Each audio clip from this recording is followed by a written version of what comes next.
Hey. Alright. Is this good? Can everybody hear me? Yeah. Okay. Well,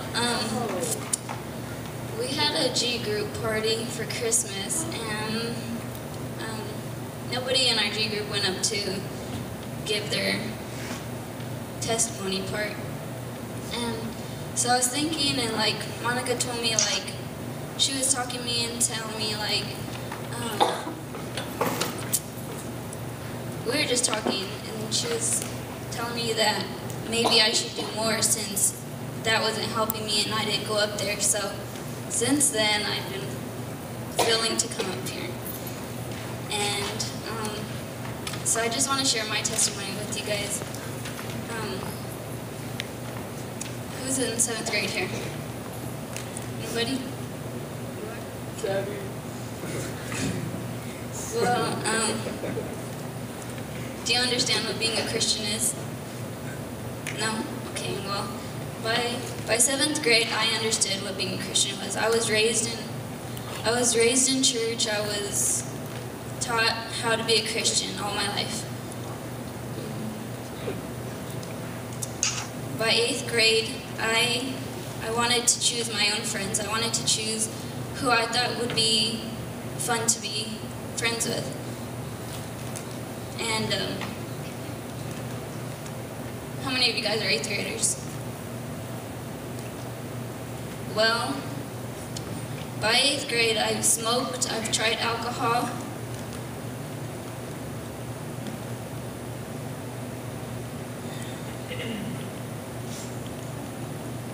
I've lied.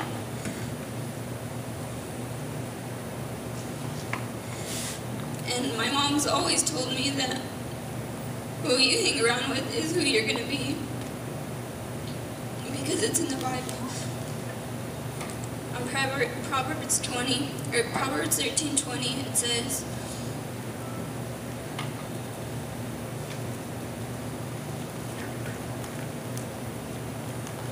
that he who walks with the wise men will be wise, but the companion of fools will suffer harm. Meaning, if you hang out with bad kids, you're going to be bad. If you hang out with good kids, you're going to make good choices.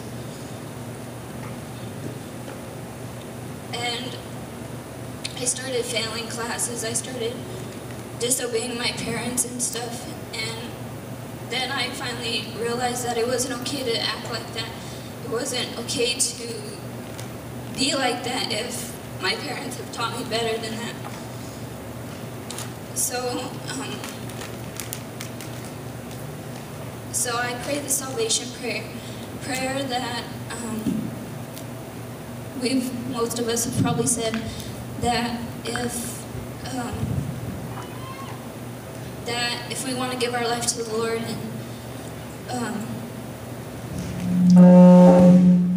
and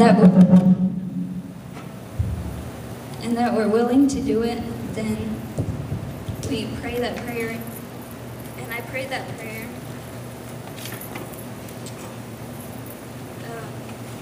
I prayed that, and by 9th grade, I was praying all the time. I was praying, and I was asking God to protect me. But in James 4:3, it says,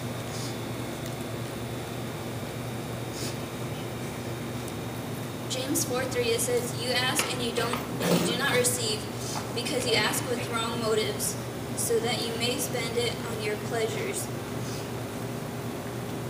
That means that I was praying for the wrong things. I didn't want bad things to happen to me, but I was doing bad.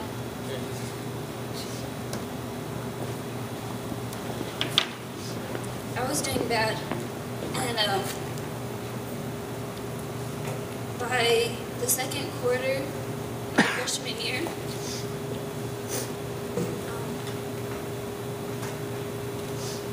I was addicted to smoking weed.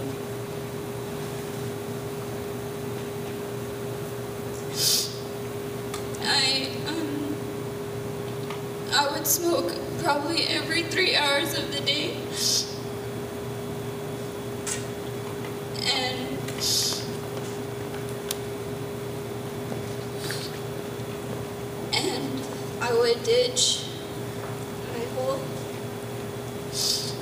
second semester, I ditched every day until I got caught. I got caught, and I understood that God wasn't going to let me go through that. He wasn't gonna sit there and let it be okay for me to be doing that stuff.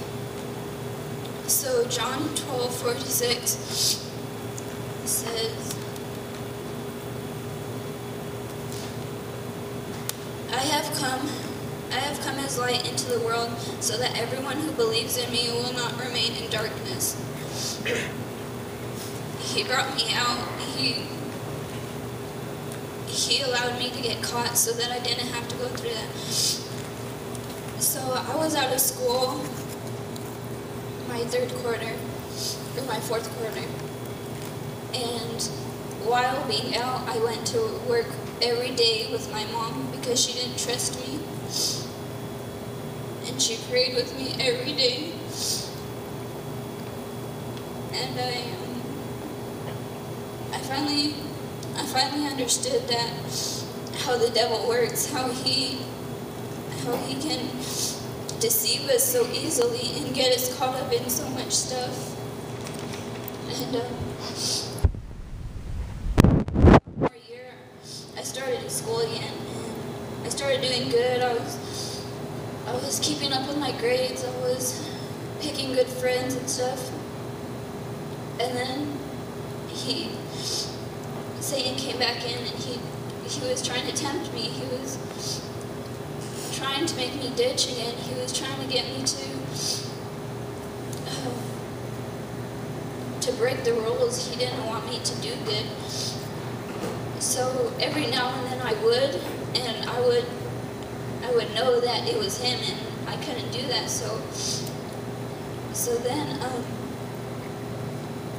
finally, like, that went on for a while, and then I got with Vincent,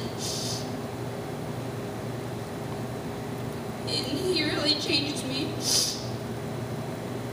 because before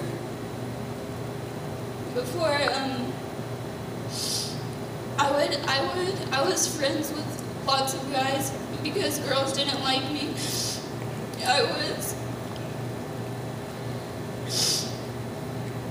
I didn't care how anybody thought of me. I didn't bother with anybody if they wanted to be my friend. And he changed me. He got me to realize that I couldn't be like that I needed to love and be friends with everybody.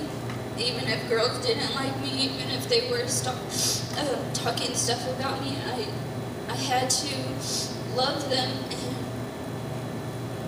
And then he wasn't raised in church, and so I had to be an example for him.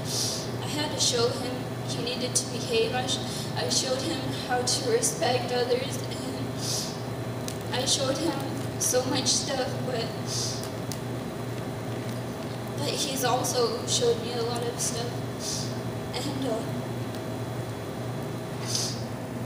by my junior year,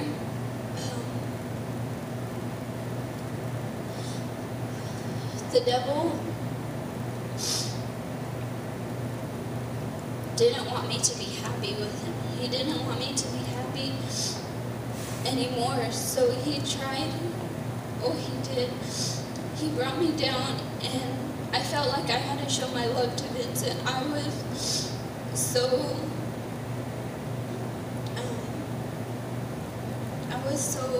lost and confused and hurt, and I don't even know why.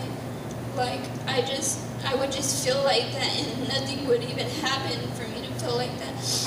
So then I fell into fornication, which is having sex before marriage.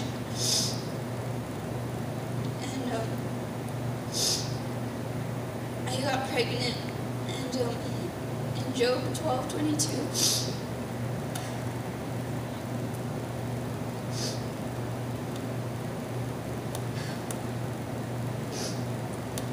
He reveals mysteries from the darkness and brings the deep darkness into light.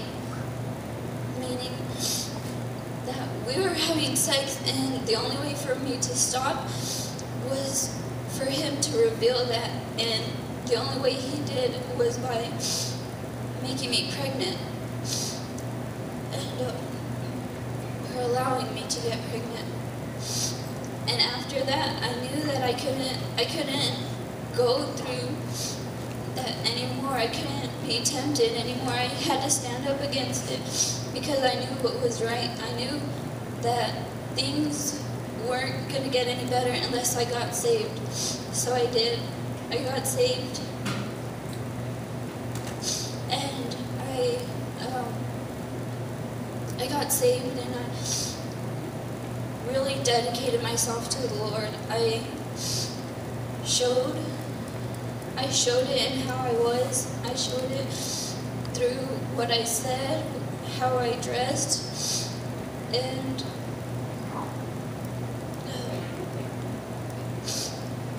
they got me closer. It's really helped me a lot. And I knew I had to stop being bad. I knew I had to stop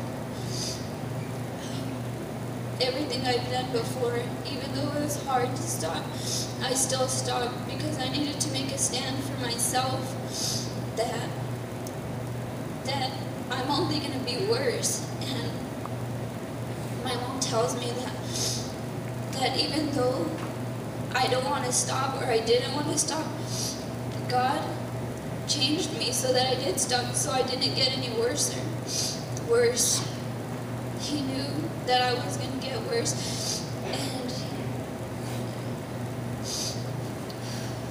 and I'm a child of God, so I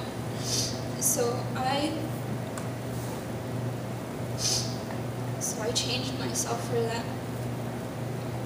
And a few months ago,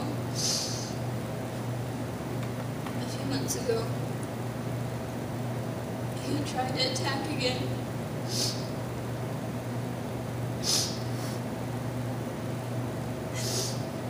He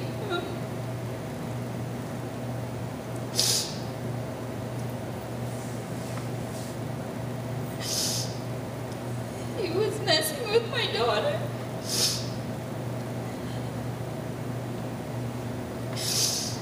And I was just feeding her, and it was just me and her on the house, and I was just feeding her, and then she started screaming,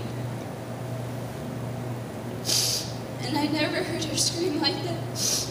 And so I tried all kinds of stuff. I've tried all kinds of stuff to make her stop crying, and she would only scream and scream.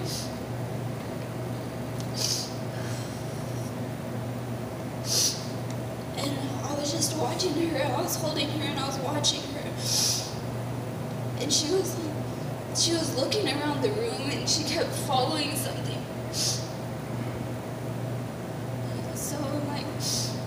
So I started praying and stuff, and demons were just messing with her. Demons were messing with her, and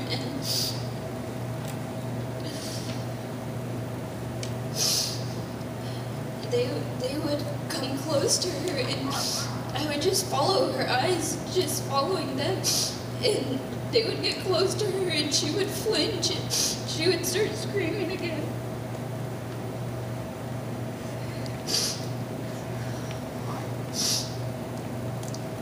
So I called my mom, and I told her that I wasn't going to stay there. I wasn't going to let that happen to her. And I called Vincent, and I told him to come pick us up. And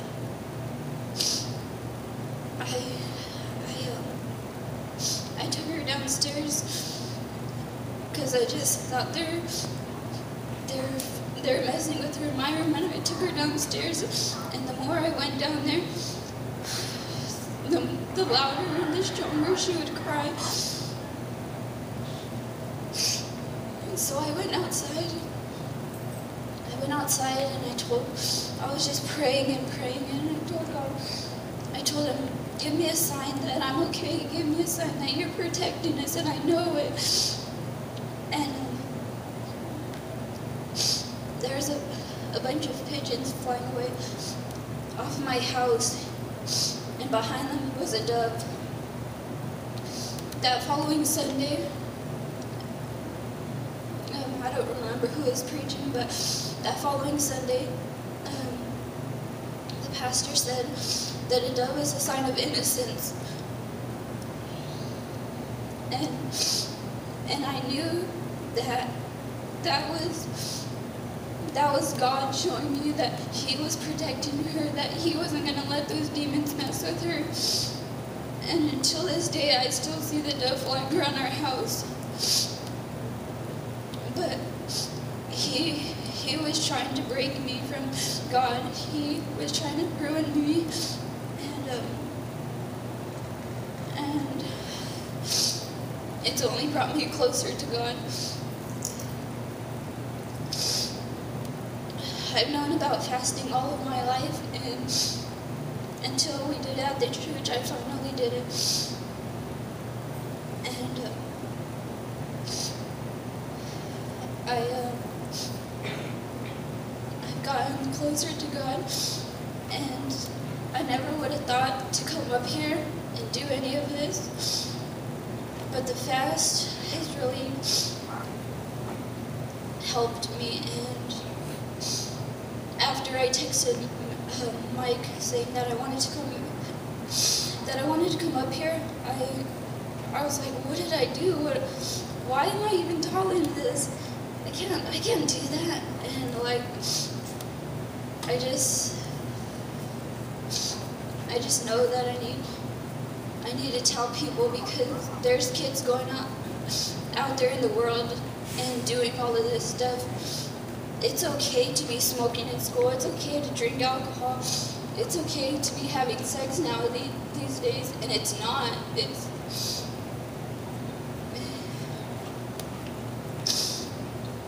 just sad how people accept it. But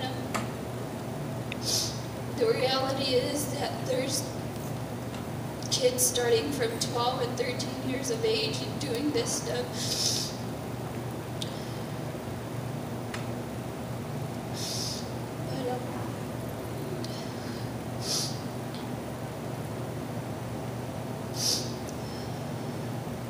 To say you're a Christian, you need to really act like a Christian. Because I had friends that were Christians, and all through this, they would look at me and they would say that I wasn't a Christian. And at the time, I was getting hurt at it, but now that I look at it, I wasn't a Christian. I wasn't doing anything of God. I wasn't following any of His things. And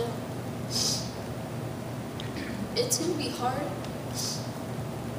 but there are people that will help you, and there are people you can talk to. You just have to make sure they're the right ones. So